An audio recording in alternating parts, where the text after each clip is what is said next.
ఈరోజు దేవుని వాగ్దానము.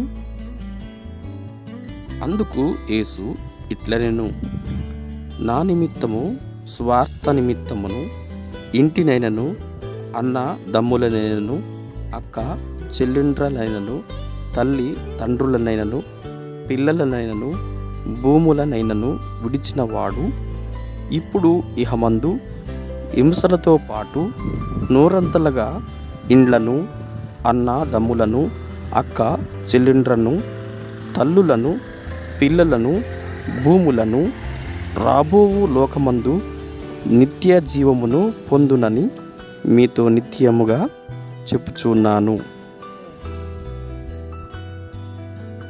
మార్కు సువార్త 10వ అధ్యాయము 29-30 వచనాలు.